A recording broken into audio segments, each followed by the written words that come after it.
Bismillahirrahmanirrahim. Assalamualaikum warahmatullahi wabarakatuh. Selamat sejahtera. Alhamdulillah kita bertemu lagi dalam kelas mengaji tulis artikel jurnal Perindex.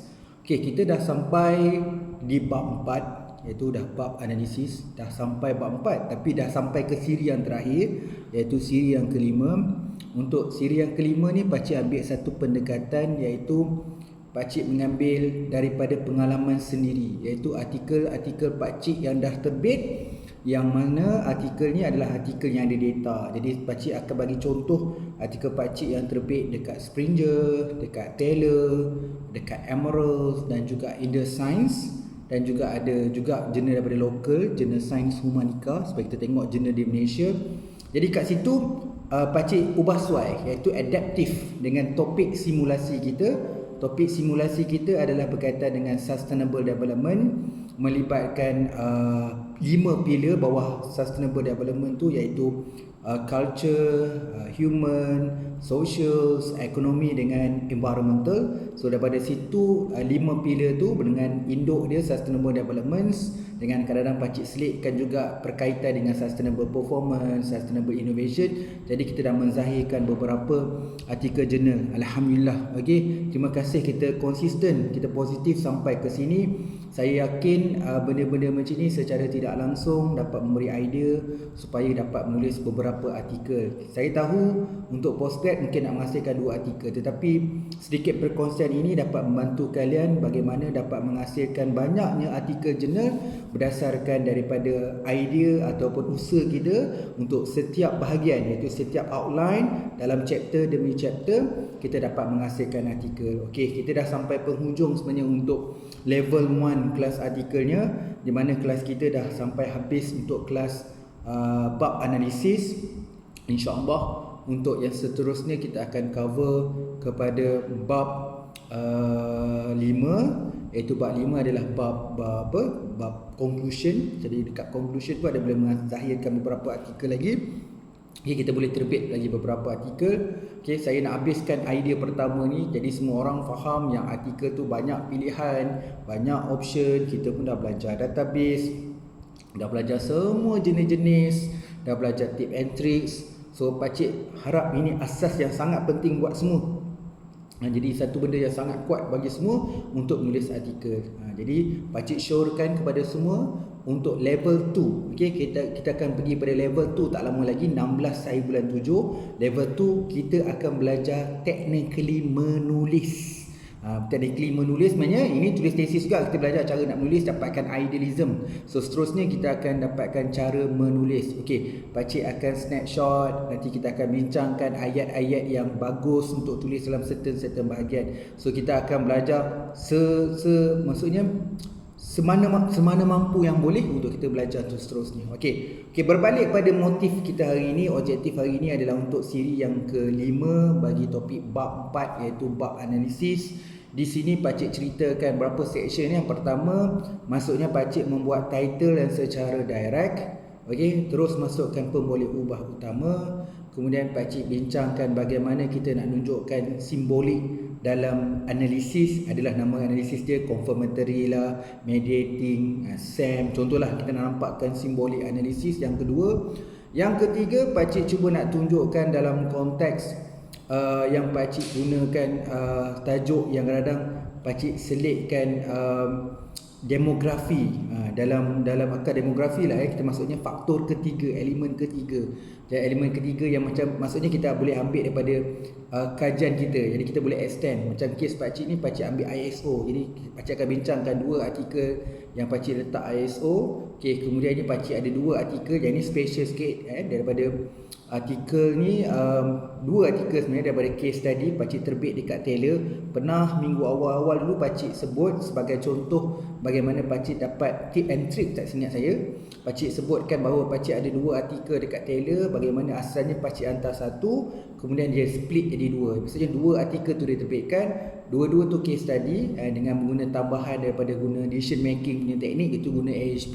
Dua-dua tu publish dekat Taylor. Tetapi macam mana pakcik punya end product iaitu tools. Okey, hari ni juga perkongsian pakcik banyaknya adalah end product, iaitu objektif utama dalam kajian, yang mana last kali akan jadi model, akan jadi tools, akan jadi alat, akan jadi sistem. So yang tu dia akan keluarkan jadi artikel. Jadi sedikit sebanyak pakcik memang balance sebenarnya. Tapi kalau dari segi balance tu sebenarnya nampak macam sama, tapi sebenarnya paper pakcik paling banyak sekali paper pakcik yang paling banyak sekali publish adalah conceptual paper. Iaitu paper yang kelarang kita propose model, propose sistem. So pakcik mostly propose. Okey, propose maksudnya without data lah. Maksudnya based pada idea baru, kita tengok literature review. Pakcik pun tak pakai systematic literature review. Mungkin yelah, pakcik ni kadang-kadang nampak je macam ni kan, tapi nak buat benda yang simple-simple je. Jadi pakcik buat konsep general review asasnya, kemudian in the end tu pakcik propose. Bila dah propose tu, daripada general review dia jadi conceptual. Okay, alright, 10 cadangan artikel untuk malam ni, kita ada 10. Okay, kita mulakan nombor 1. Secara total ni kita dah ke 165. Jadi tajuk kita dah 165. Kita akan cuba habiskan 10. Maksudnya kita akan dapat total sebanyak 174 artikel. Nanti seterusnya beberapa artikel kita akan discuss dalam bab conclusion. Tak banyak lagi tinggal. Jadi kita tinggal beberapa minggu dan beberapa slot lagi untuk habiskan level 1 ni. Okay, paper pertama ni idea dia sebenarnya, sedikitlah pakcik penerangan sebab artikel sendiri, jadi kita boleh extend, kita boleh cerita lebih sikit lah. Bila dalam bidang pakcik ni, bila dalam industri lah, tak kisahlah dia manufacturing ke, construction ke, dalam bidang-bidang teknikal lah, pharmaceutical industries ke, apa lagi, oil gas industry ke, senang cerita daripada industrial punya lah, industrial engineering. Kemudian bila sampai ke satu level yang dimasukkan decision making lah dalam pembuatan keputusan, relate dengan supplier improvement, dengan performance improvement, dengan quality engineering process. So banyak yang berhadapan dengan isu tentang ISO ni. Mungkin kita dah biasa dengan ISO documentation, tapi sebenarnya dalam industri ada macam-macam jenis. Sampai ISO yang baru macam problem management tu ada ISO dia sendiri. Jadi ada macam-macam jenis. Jadi pakcik nak tengok penting ke ISO ini dari segi standard documentation ni untuk memantapkan atau nak bagikan company tu improve atau grow. Jadi pakcik nak uji. Jadi bila uji, melihatkan pada kajian-kajian sebelumnya banyak menggunakan ISO ni sebagai model rating ataupun mediating. Kalau gunakan model rating, kita boleh letakkan sebagai demografi, kita minta syarikat ini menggunakan ISO apa. Kita listkan semua, nanti dia tick saja. Dia boleh tick lebih pada satu. Ataupun kalau gunakan mediating, kalau you nak gunakan mediator, so you kena ada satu set soalan di mana setiap apa kita kata construct tu melibatkan beberapa factors dan item sebelum kita boleh bina dia mediating. Justru tu berdasarkan berapa paper pakcik andai kat sini pakcik ada 2 lah. Satu ISO untuk corporate social responsibility, satu lagi adalah ISO berkaitan dengan environmental, so 26,000 untuk social responsibility dengan 14,001 untuk environmental. Jadi bagaimana pakcik selitkan 2 perkara ni yang kita boleh tumpang dalam kita punya questionnaire contohnya, ataupun dalam kajian kualitatif kalau kita nak mengkaji, so kita boleh buat explanatory atau exploratory, so jadikan jadi tajuk. Jadi berilhamkan paper pakcik yang terbit itu, nanti pakcik attach sekali dalam WhatsApp, jadi you all boleh tengok idea macam mana outline dia.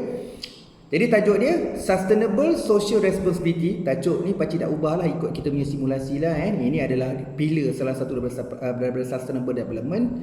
Jadi dia punya title Sustainable Social Responsibility, ISO 26,000. Ini ISO untuk Corporate Social Responsibility and Sustainable Performance. Kat sini pakcik tak letak in Malaysia tourism industry, ataupun letak je in atau for atau on industri, tourism industry. Pakcik straightforward je letak pakcik punya keywords, iaitu Sustainable Social Responsibility, ISO 26,000 and Sustainable Performance. Dia punya outline, introduction, literature review, research methodology atau methodology, analysis, discussion dan conclusion. Jadi di sini pakcik keluarkan satu artikel dengan meletakkan perantara atau perkaitan ISO 26000 tu sebab bersesuaian, sebab kita study pun sustainable social responsibility, kita menggunakan ISO 26000 tu on behalf kepada ISO social responsibility, dan kemudian biasanya dalam organisasi kita tak boleh lari dengan performance,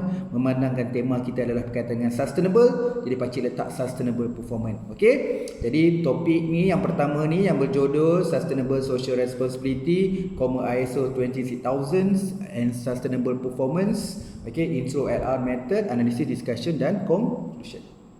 Okay, paper kedua, yang mana paper ni pakcik sebenarnya banyak student especially. Ini paper ni pun sebenarnya bukan pakcik first author daripada student-student pakcik PhD dan master. Okay, jadi memang banyak lah. Cuma kadang-kadang bila student no experience dekat industri, so kita nak buat study kat pharmaceutical, tak ada pula student student daripada pharmaceutical datang jumpa pakcik nak buat PhD atau master. Kalau tidak, memang pakcik bagi je. Okay, jadi banyaklah koleksi sebab pakcik melihat kepada, sebab ni perbincangan. Sebab bila kita sebut perkara ni, kalau you share the knowledge dengan orang industri surprisingly ada orang buat PhD pasal study pasal ISO dekat our punya team member pun tak banyak yang have good knowledge yang benda ni. Jadi kalau you buat PhD benda ni sangat related, sangat dekat dengan industri. Okay, yang ni common lah, paling banyak lah, mostly lah. Kebanyakan kalau manufacturing di Malaysia, kalau certain dari segi supplier selections, kalau dia tidak ada ISO ni, dia tak boleh jadi supplier. Dia tak boleh jadi collaborative ataupun joint venture. Okey, tajuk yang kedua ni masih lagi tema kita sustainable, tapi pakcik gunakan sustainable environmental management, sustainable environmental management, so ISO untuk environmental adalah ISO 14001. So pakcik letak ISO 14001 and sustainable performance. Okey, ulang balik, dia punya title dia sustainable environmental practice, ISO 14001 and sustainable performance. Okey, seperti yang kita maklum dalam artikel dalam bab analisis ni, kita punya online memang lebih kurang macam itulah. So mesti ada intro dan conclusion, itu permulaan dan akhir. Di tengah-tengah tu kita letak benda basic dalam original artikel ataupun artikel penyelidikan, mesti ada literature review, research methodology, analisis dan discussion. Okey, kita dah propose dua dah. Maksudnya dua artikel ni dengan kehadiran faktor ketiga, ataupun kat kes ni saya pakcik letak ISO. So memandangkan nak study social responsibility, pakcik letak ISO social responsibility. Kita pun kaji topik pasal environmental, pakcik letak ISO environmental. Semoga yang ini boleh jadi idea juga you all untuk buat artikel, ataupun dapatkan idea untuk student-student you untuk buat PhD atau master dan sebagainya. Okay, seterusnya paper ni memang antara paper yang terawal lah, yang bila kita belajar tulis artikel, bila nak sudutkan empirical, tajuk-tajuk macam ni yang biasa lah. So paper pakcik ISA yang pertama lah, yang Q1 pada tahun 2012. Maksudnya pakcik tulis pada 2010-2011, jadi publish 2012 ketika itu. So tajuk yang pakcik gunakan adalah the relationship, ataupun tulis relationship between sustainable economic growth, sustainable human development and sustainable performance. Okey, paper pakcik banyak pakcik main tiga konstruk. Ada orang main dua konstruk, ada contoh dua konstruk, tapi kebanyakan paper pakcik adalah tiga konstruk. Macam inilah sustainable economic growth, sustainable human development dengan sustainable performance. Okey, cuma kat depan tu pakcik tambah the relationship between sustainable economic growth, sustainable human development and sustainable performance. Kat sini pakcik tambah hujung dia, in Malaysia tourism industry. Okey, pakcik ulang the relationship between sustainable economic growth, sustainable human development and sustainable performance in Malaysia tourism industry. Jadi ni paper ni di mana pakcik tambah dekat depan tu the relationship between, di hujung tu pakcik tambah in Malaysia tourism industry. Tengah-tengah tu tiga konstruk utama lah, social economic growth, sustainable human development and sustainable performance. Okey, outline, intro, okey, kemudian literature review, research methodology, analysis, discussion, conclusion. Jadi paper ni cuma pakcik letak depan tu the relationship, hujung letaklah dekat location. Okey, seterusnya kita dah ke tajuk 168. Okey, jadi tajuk yang ni pun sama, cuma beza kat depan tu pakcik tak letak the relationship between, straight je. Kat ini beza dia, kita gunakan tiga konstruk, tapi beza dekat belakang tu pakcik letak in Malaysia, in Malaysia tourism industry. So topik ni sustainable culture management, sustainable social responsibility and sustainable performance. Pakcik gunakan pillar yang lain pula kan. Pakcik ada 5 pillar kan, pusing-pusing gitu sebab nampak contoh yang berlainan. Okey, topik ni adalah sustainable culture management, sustainable social responsibility and sustainable performance in Malaysia tourism industry. Bezanya yang tadi saya tak letak, pakcik tak letak the relationship between. Ni straightforward tapi masih mengekalkan in Malaysia tourism industry. Dua contoh ISO tadi pakcik tak letak, depan pun tak letak, belakang pun tak letak. Okey, seterusnya paper yang 100 ke 69. Okey, yang kat sini pakcik nak nampakkan perkataan nama analisis tu. Apa benda yang pakcik nak buat? Exploratory factor analysis ke confirmatory ke? Maksud jenis-jenis. Terpulang pada masing-masing lah. Dalam kuali atau kuanti masing-masing ada jenis analisis dia. Okey, berdasarkan pengalaman pakcik, ini paper sebenar, cuba pakcik tukar variable. Dari segi teknikal tajuk tu lebih kurang sama. Okey, tajuk ni adalah perkataan, kita punya tema adalah sustainable development. Tadi pakcik banyak pakai pillar dia, sekarang ni pakai yang dia punya main. So topik dia adalah sustainable development, straightforward sustainable development in tourism industry. Sustainable development in tourism industry titik 2 bertindih. Jadi pakcik dalam kes topik ni pakcik buat apa analisis? So pakcik buat CFA. Jadi pakcik tulis confirmatory factor analysis titik 2 bertindih confirmatory factor analysis. Okey, tajuk dia pakcik ulang balik, tajuk dia sustainable development in tourism industry titik 2 bertindih confirmatory factor analysis. Kalau macam saya pakai cara itu kita boleh buat juga. Kalau saya buat descriptive analysis titik descriptive analysis. Kalau you buat factor analysis titik factor analysis dan apa-apa namalah. Tapi dalam kes pakcik ni letak confirmatory factor analysis. So tajuk dia sustainable developments in tourism industry titik 2 titik confirmatory factor analysis. Jadi outline dia intro, LR, method, analysis, discussion dan conclusion. Ni ada beberapa pakcik yang paper pakcik buat macam ni lah. Yang ni pakcik letak CFA. Banyak paper pakcik memang CFA lah. Sebenarnya kalau kajian macam ni, kalau you ada 5 pillar tadi, you boleh buat 5 CFA.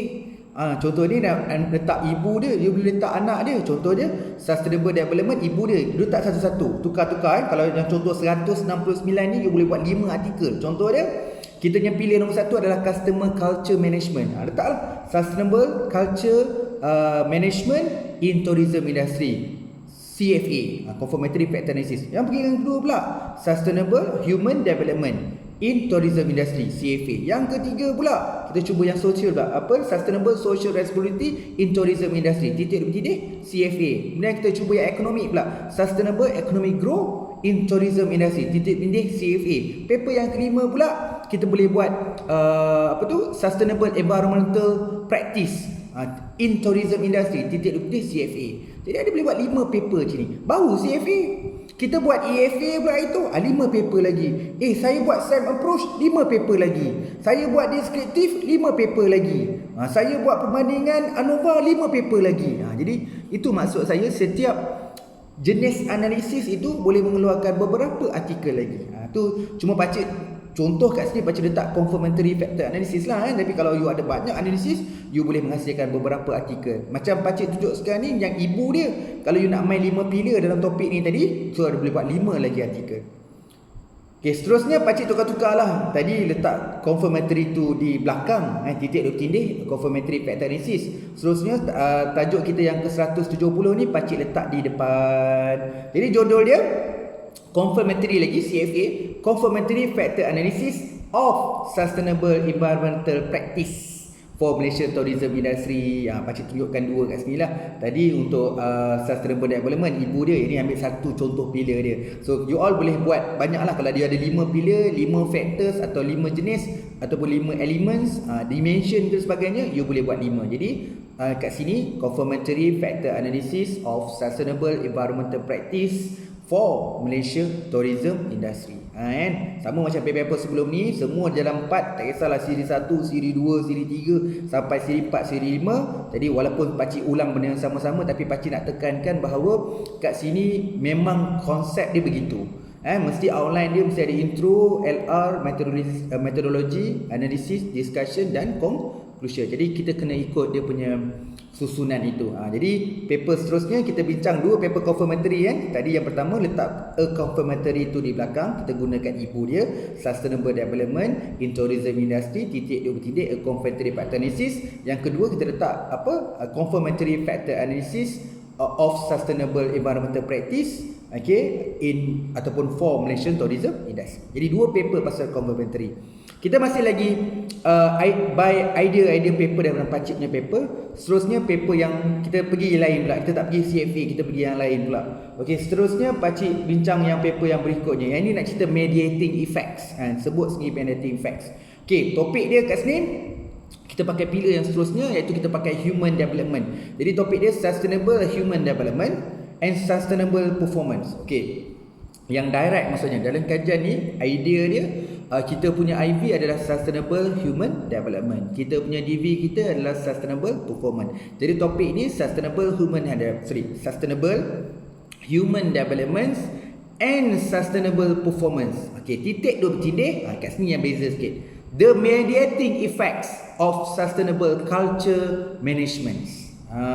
Jadi sebenarnya ada tiga je, cuma kita bezakan tengah-tengah tu titik dua bertindih, the mediating effects of. Jadi baca ulang balik title ni, sustainable human development and sustainable performance, titik dua bertindih, the mediating effect of sustainable culture management.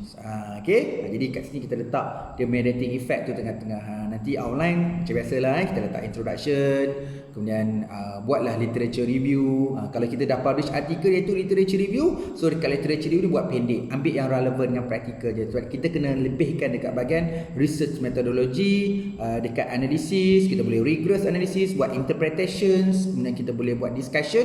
Discussion adalah bab yang you kena discuss banyak. Kemudian adalah sekali conclusion, dan kita boleh cadang jugalah recommendation ataupun future agenda. Okey, kita terusnya bincang. Inilah sekali lah. Tadi kita bincang inilah confirmatory, ada dua tadi. Kemudian cerita mediating effect, pakcik cerita ni yang SAM ni, yang penuh lah, SAM approach. So paper ni kita ambil 3 construct sebab kita nak tengokkan kan pakcik sebut tadi kan, pakcik banyak gunakan 3. Okey. So topik ni adalah sustainable social responsibility, sustainable environment practice and performance. Pakcik tak letak sustainable lah, letak performance je, keyword aja. Okey. Jadi topik ni sustainable social responsibility, sustainable environmental practice and performance, titik dua bertindih, SAM approach. Nampak tak pakcik tadi macam-macam pakcik buat. Titik dua bertindih, itu kita buat descriptive. Titik dua bertindih, kita boleh buat factor analysis. Titik dua bertindih, buat confirmatory factor analysis. Titik dua bertindih, mediating effect. Titik dua bertindih, yang ni SAM approach. SAM maksudnya structure, execution, model, approach. Pakcik cuma bagi idea kan. Jadi you all boleh ikutlah, masing-masing ada teknik sendiri, masing-masing kajian ada analisis sendiri. Jadi kita boleh gunakan nama tu, ubah soal. Pakcik cuma nak beritahu inilah contoh judul yang kalau kita ada data ni, tajuk-tajuk yang kita boleh buat. You kata nak publish banyak artikel, jadi pakcik bagi variety yang sangat banyak. Okey.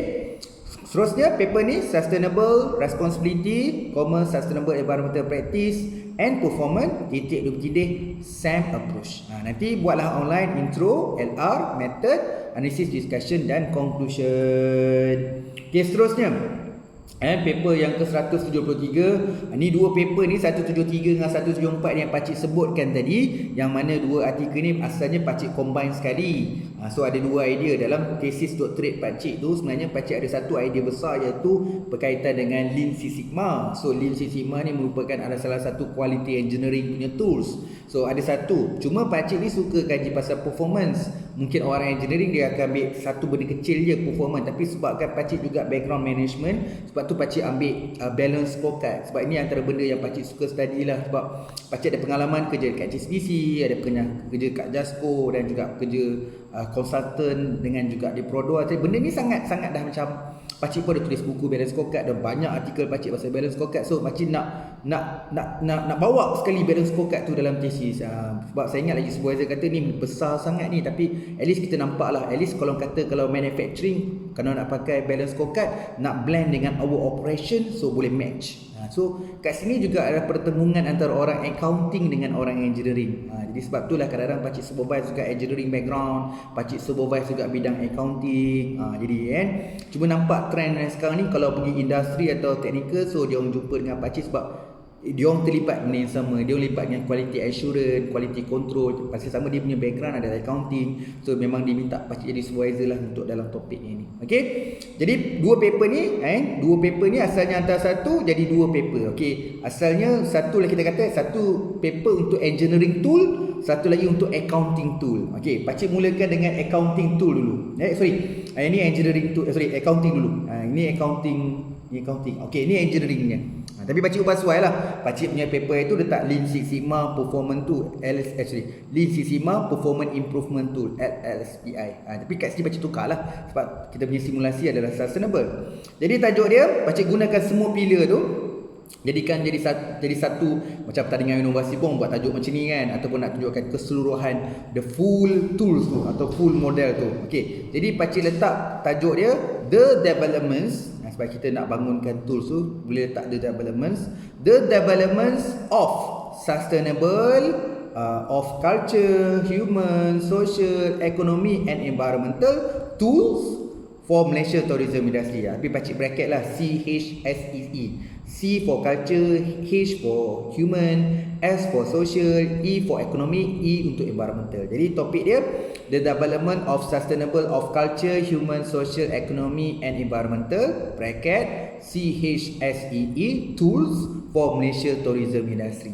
Kalau macam idea pakcik itu, nanti kalau you tengok artikel pakcik yang berkaitan dengan Lean Six Sigma tool tu. Okey, seterusnya paper yang kedua. Okey, sorry yang tadi. Macam biasalah, walaupun buat tool pun, walaupun buat model ke, buat exploratory ke, bila sampai ke apa-apa ni kita punya outline, intro, LR, method, analysis, discussion dan conclusion. Dia tak boleh nak lari yang tu saja. Okey. Satu lagi, yang paper yang asal ni kita jadi split tu. Jadi tak capailah hajat pakcik untuk menunjukkan idea macam mana engineering dan accounting tu boleh sinergi. Okey. Tapi tak apalah, dah ada minta kita keluarkan dua artikel, tambahlah KPI pakcik hari tu. Tahun itu dah benar dapat lagi dua artikel daripada Taylor kan. Saya ingat ni paper yang pertama yang pakcik tembus dekat Taylor lah. Lepas tu ada lagi beberapa paper kan. Macam kita bincang kat tips lah, it's not just difficult. Kita kena tahu tentang apa publisher NAS. Okey, yang last sekali, yang ini adalah bab accounting. Jadi pakcik tukar nama sikit dah. Kalau paper pakcik tu dah letak balance scorecard strategic tools. Balance scorecard strategic tools. Kat sini pakcik tak tukar lah sebab tema kita sustainable.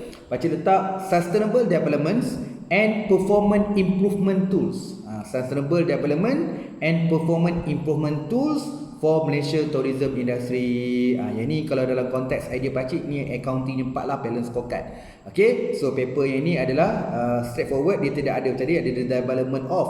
Yang ni tak ada. Terus dia sustainable developments and performance improvement tool for Malaysia tourism industry. Okey, pakcik ulang kebalik.